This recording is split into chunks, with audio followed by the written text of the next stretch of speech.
Nah, bro, you couldn't pay me enough to do one day in this Scooby-Doo BS because as much as Shaggy and Scooby get to run away from these ghosts, poor Katero is literally forced to deal with worse and worse things. And we're at the point now where the character we're essentially babysitting and tutoring, or at least that's how it's supposed to go, is challenging the death god, all things considered, and saying, come at me, I'ma crush you. And oh my god, this episode was like legitimately the most horrifying and terrifying episode of this show, and one of the most freaky episodes I've seen in anime, period. Especially if you listen with headphones, man. The sound direction when he was touching the brains, it was, that's the best way to sum this episode up.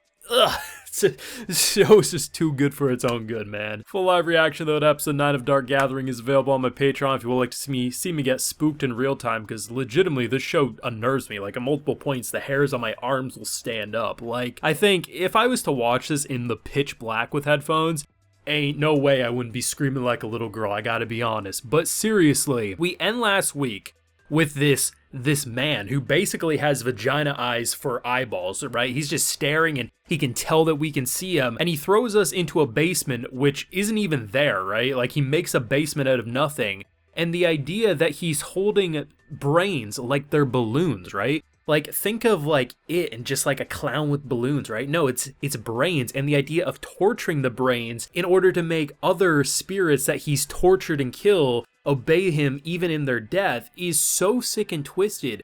But I think the brilliant thing is honestly the sound effect that they went for this disgusting, disturbing, tormenting moment. So if you didn't listen with headphones, I highly recommend you go back and listen to a couple of those moments, because when he's scraping the it's almost in a similar ballpark to balloons, and maybe that's part of the reason why it disturbs me, because I hate the sound of balloons. It makes me feel sick, right? But it's the way he just scrapes it, and you can see the pain and the torment coming from these characters, and just what a sick individual, man. Like seeing him lick the face as he's ripping like the cord out of their neck in order to rip the brain out. Everything about this mofo was so sick and disturbing, and they nailed the horror 100%. I wasn't really sure what we were gonna do. I mean, we end last week with him face to face. Katero, for, to his credit, did the best thing he could do. He pretended like he didn't see it, but unfortunately he knew he saw him.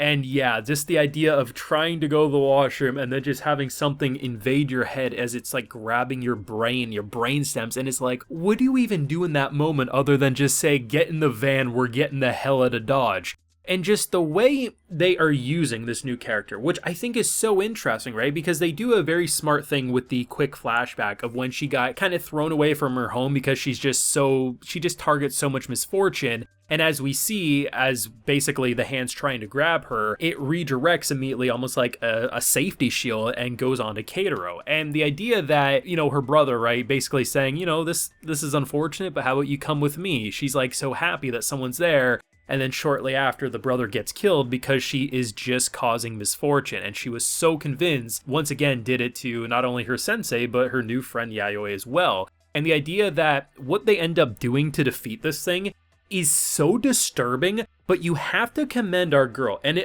he says it best. I'm so glad she's on our side, because who the hell would want Yayoi as a goddamn enemy? So the way they explain it is it's basically a scarecrow. But here's the thing, right? If you have a spirit that's essentially going to be gnawed on by crows, and in this case, very pissed off ghosts, eventually the thing would die, right? Or it would evaporate or pass on or go to hell, wherever it was planning to go, right? But the idea that her apartment, because it's almost blessed by this god, you can keep on scraping and hurting and cutting, and then it just heals.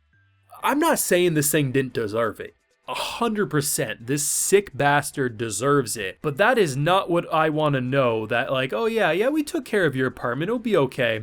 We got a severed head here that's getting tormented by other ghosts, and any other ghosts that try to come in basically look at that and just turn around because they want nothing to do with it. I'm not totally sure I could sleep there at night, even if I couldn't necessarily see it, but you have to admit, that is incredibly disturbing, but one hell of a clever way to deal with it, because I mean, initially, how the hell are you even going to capture it? It's a spirit, but luckily we had that rope, which obviously can interact with the dead. But all things considered, they just nailed the horror, man. I think they do a really good job at not making things too dark that it's hard to keep track of. Something you'll hear me bring up in my different reviews is that when they dim scenes, often I have a hard time keeping track of what's going on. It's like, man, like there's no color, right? Like it's hard to see what's happening. I never feel that with Dark Gathering, despite probably a third of any given episode being pretty dim, all things considered, because they let the right things pop out visually. Sometimes it's blood, sometimes it's the character designs feeling, they're muted in color, but they still have a vibrant aura in the middle of the dark, grimy scene.